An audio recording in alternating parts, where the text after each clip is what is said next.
bienvenue dans la deuxième partie de cette vidéo sur les Lumières et le développement des sciences.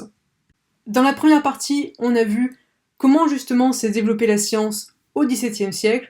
Dans cette deuxième vidéo, on va voir un petit peu comment cette science, ces connaissances, ces savoirs ont pu se diffuser dans la société et modifier justement les modes de vie de l'époque. Cette diffusion des savoirs passe par des canaux très différents. Progressivement, au cours du XVIIIe siècle, les découvertes scientifiques et les savoirs se diffusent donc plus largement dans la société. Les expériences ne restent pas cantonnées au laboratoire, mais sont aussi l'objet de démonstrations publiques. Et les curieux peuvent ainsi assister au premier vol des montgolfières, réalisé par les frères Montgolfier d'Annonay, ça doit beaucoup parler à mes élèves ça, et l'abbé Nollet pratique ses expériences électrostatiques en public à Paris. L'État encourage aussi les progrès scientifiques. Le XVIIIe voit ainsi l'apparition de la figure de l'ingénieur, capable de mobiliser des compétences techniques, scientifiques et théoriques. On crée ainsi dans le Royaume de France le corps des ponts et chaussées en 1716 et des écoles spécifiques dès 1747. En parallèle, on accorde des brevets pour protéger les inventeurs et leur assurer des revenus. Le XVIIIe voit aussi l'apparition des dictionnaires encyclopédiques, qui ont l'ambition de collecter toutes les connaissances du monde, aussi bien littéraires que scientifiques ou techniques. Le projet le plus abouti, c'est l'encyclopédie de Diderot et d'Alembert, qui est publiée entre 1751 et 1772, et c'est aussi celle qui connaît le plus grand succès. Dans les salons, les cafés, on parle philosophie et expérience, la grande bourgeoisie fréquentant les penseurs du moment et les scientifiques les plus renommés. Ainsi, la pensée scientifique influence bien au-delà de la simple communauté universitaire et académique. Par exemple, en économie, les physiocrates, qui sont menés par François Quesnay, s'inspirent du modèle de la circulation sanguine pour penser les circuits économiques.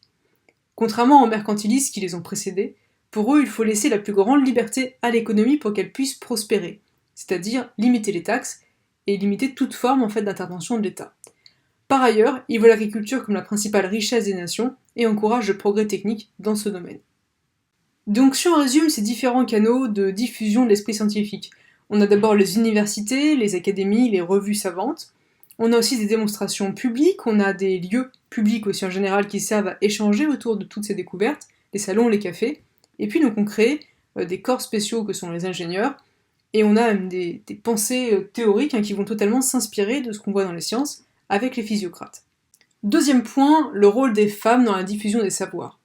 Si tous les penseurs des Lumières mettent en avant la faculté de raisonner, bien souvent les femmes sont exclues de leur raisonnement, au même titre que les plus pauvres et les gens de couleur. On croit encore largement, dans l'Europe du XVIIIe, que les femmes sont intellectuellement et biologiquement inférieures, et pourtant. Ce sont les femmes qui tiennent salon, dont on a déjà parlé, comme Madame de Tencin ou Madame Geoffrin. Madame de Tencin est originaire du Grésivaudan, à côté de Grenoble. Elle rédige plusieurs romans, elle tient son bureau d'esprit à Paris à partir de 1726, où elle accueille de nombreux philosophes et savants. C'est aussi la mère d'Alembert qui a co-dirigé la rédaction de l'encyclopédie. Chez elle se pressent courtisans, magistrats, financiers qui souhaitent rencontrer les lumières du moment. On y débat, on lit à voix haute ses derniers ouvrages, on présente ses dernières expériences et on pratique des jeux de société. Comme les cafés, les salons, c'est un lieu de socialisation et de diffusion des savoirs qui est essentiel.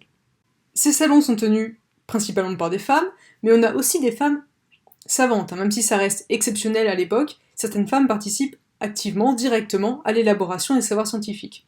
Laura Bassi obtient une chaire de physique, autrement dit elle enseigne la physique, à l'université de Bologne, en Italie dès 1732. Émilie du Châtelet se spécialise aussi en physique et réalise ses propres expériences, et elle traduit d'ailleurs le principal ouvrage de Newton en français. Et Marie-Marguerite Biéron assiste à des dissections et réalise plusieurs productions permettant de mieux connaître le corps humain. Et donc ces savoirs qui se sont diffusés dans la société entraînent notamment les débuts de l'industrialisation. Avec l'essor scientifique et la diffusion croissante des savoirs, de très nombreuses innovations techniques permettent ainsi d'augmenter la productivité. Dans l'agriculture, d'abord, c'est ce qu'ont voulu faire les physiocrates, mais aussi dans d'autres domaines, comme la fabrication de produits manufacturés. Ainsi, John Kay invente la navette volante, qui permet de tisser des pièces beaucoup plus larges et donc de produire plus et plus rapidement. En 1733, Thomas Newcomen met au point sa machine atmosphérique, une machine à vapeur qui permet de puiser de l'eau dans des grandes profondeurs, et donc de développer les mines. Cette invention est reprise et développée ensuite par James Watt en 1769, qui aboutit à la machine à vapeur, capable de créer une formidable force motrice qui va pouvoir décupler la production. Avec l'adoption à grande échelle de ces inventions, les paysages et les sociétés européennes se transforment. Des grandes cheminées et leur fumée viennent assombrir progressivement les paysages. Le travail se mécanise rapidement et on passe de petites fabriques aux premières usines. C'est ce qu'on appelle le factory system. On réunit dès le milieu des années 1750 en Angleterre, dans un même atelier, les ouvriers, la matière première et les machines pour produire plus. C'est le monde de l'usine en fait qui est en train de naître. Ainsi, au XVIIe et XVIIIe siècle, l'esprit scientifique connaît un essor sans précédent. S'affranchissant progressivement des carcans religieux, les savants développent des pratiques spécifiques et des réseaux de sociabilité qui permettent à leur découverte de se diffuser rapidement. Leurs inventions et leurs savoirs ne restent pas théoriques. Encouragés par l'État, ils trouvent un usage très concret dans divers aspects de la vie quotidienne et économique de la société, les transformant profondément. La fin du XVIIIe siècle voit ainsi l'émergence de la bourgeoisie qui bouleverse profondément les rapports entre les différents corps de la société d'Ancien Régime. Et la mécanisation de la production entraîne des tensions très importantes dès le début du XIXe siècle et des nouvelles revendications pour les ouvriers qui ont vu leur vie changer radicalement. Merci donc d'avoir regardé ces deux vidéos sur les Lumières et le développement des sciences au XVIIe et XVIIIe siècle, et à très bientôt en classe.